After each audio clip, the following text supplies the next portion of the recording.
From his reinforced shelter, Zhang Yi watches the battlefield, his sniper rifle picking off distant targets with lethal precision. He spots Ling Feng, the ace captain of Xishan's special forces, darting through the shelter wall at impossible speed. Their brief, tense exchange ends with Ling Feng vanishing before Zhang Yi can fire a decisive shot, the shelter's AI noting only a negligible breach. The fight outside stalls into a stalemate as charred bodies litter the hill. Ling Feng returns to his troops, ordering a withdrawal to Shujia town for rest and to devise a new plan after the recent disastrous assault. Concluding that conventional guns and explosives have failed against Zhang Yi's spatial abilities, he proposes a primitive, brute force breach using the raw strength of his superhuman soldiers, including Shi Daong and Liang Yu, to batter the seemingly impenetrable wall.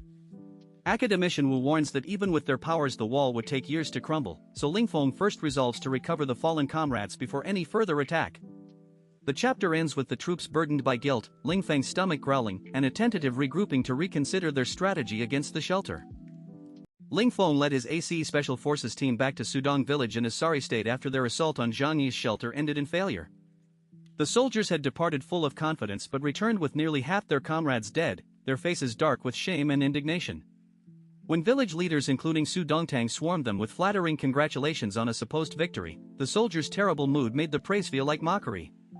Shi Daong silenced the crowd with a thunderous shout, and Ling Feng coldly ordered the villagers to prepare extra food, making it clear their hospitality was no longer optional. As the soldiers withdrew to their quarters, villagers whispered among themselves about the obvious defeat, their murmurs heard clearly by the superhuman hearing of the special forces. Shi Daong suggested teaching the villagers a lesson, but Ling Feng dismissed the idea, stating the villagers were still useful as food and labor sources and could be sent to Xishan base to replenish its workforce once the conflict with Zhang Yi concluded. The soldiers' casual discussion of killing civilians revealed their brutal history. They had executed desperate refugees attempting to breach Xishan base shelters and brutally suppressed the Fourth Life warehouse riot, their hands stained with countless lives. Meanwhile, anxiety spread through Su family town as villagers realized the soldiers' food consumption, each man eating as much as a family of 4, would quickly deplete their limited grain stores. Su Pangzi, watching the scene unfold, felt Zhang Yi's predictions coming true. Inviting the wolves in was easy, but sending them away would be impossible. He contacted Zhang Yi to report the soldiers' disheveled return in gloomy morale. Zhang Yi, having already stowed his sniper rifle, warned that the soldiers' current politeness was temporary. As supplies dwindled, they would stop treating villagers as human. He reminded Su Pangzi of historical precedents where starving soldiers captured civilians as rations, calling Su family town a potential large-scale meat processing plant. The warning shook Su Pangzi deeply, but Zhang Yi assured him his abilities offered protection and promised backup if things deteriorated, effectively recruiting him as an undercover agent. Back at the shelter, Zhang Yi reviewed the external damage via Xiao AI's 3D structural display. Firearms had inflicted negligible 0.00001% damage, while an unidentified impact, revealed to be a shallow fist mark, caused 0.028% damage. The realization that Ling Feng had left a physical imprint on the high-strength alloy wall with his bare fist stunned Zhang Yi. Ling Feng was the most powerful superhuman he had ever encountered. Zhang Yi wondered whether Xishan base possessed methods to artificially enhance superhuman abilities, recalling Lu Xiang's forced mutation that granted immense power at the cost of severe hidden injuries and shortened lifespan. Though intrigued, Zhang Yi dismissed the thought of pursuing such dangerous enhancement, preferring a peaceful life if not for survival necessities. Descending to the basement, Zhang Yi was immediately greeted by Zhou Kur, who frantically checked him for injuries before pressing her head against his chest in relief. The emotional support from Zhou Kur, Yang Xia, Lu Karen, and the others provided the comfort he needed after the battle. Lu Karen examined the wall damage and confirmed the high-strength alloy could be repaired, but required special materials and external work, impossible under current siege conditions. Zhang Yi remained unconcerned, confident in the shelter's durability. As the group shared a rare peaceful lunch with beer and braised food, Yang Xinxin's phone suddenly rang, silencing the room.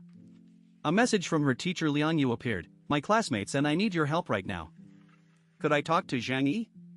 Seeing the name, Zhang Yi recalled the mysterious Tang sword wielder and grew wary, suspecting Liang Yu and her group had contacted Xishan base and joined forces with them after Yang Xinxin's departure. Zhang Yi stared at the message from Liang Yu, his expression guarded as he weighed the possibility of a trap against the value of potential intelligence. The memory of the swordswoman who had fought the mutant Cathuahua to exhaustion despite starvation lingered in his mind. Her recent integration into Xishan base special forces suggested high status, yet her outreach to Yang Xinxin carried the stench of a potential lure orchestrated by Captain Ling Feng.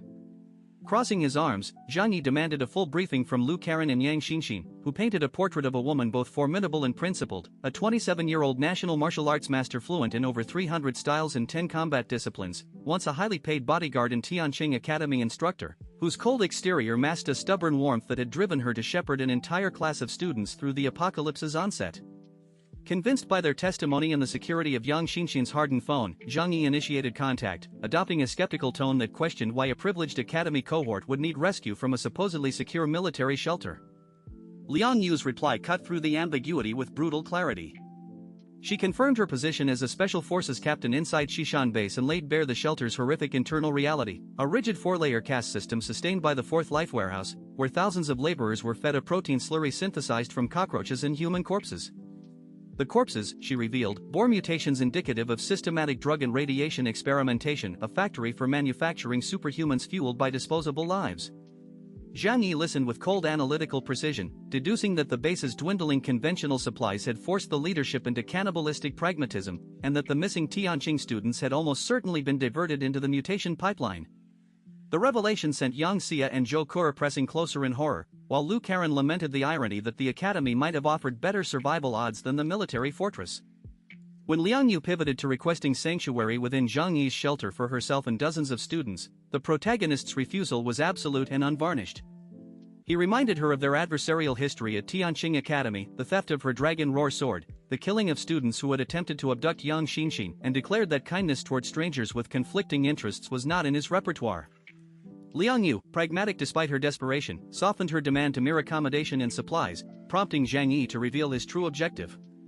Glancing at Yang Xinxin, he proposed a trade, material support in exchange for Liang Yu acting as a physical vector to implant a Trojan horse into Xishan base's isolated network. With network control, Zhang Yi could finally pierce the intelligence fog surrounding the base's true capabilities, transforming his shelter from a besieged fortress into a node of strategic offense.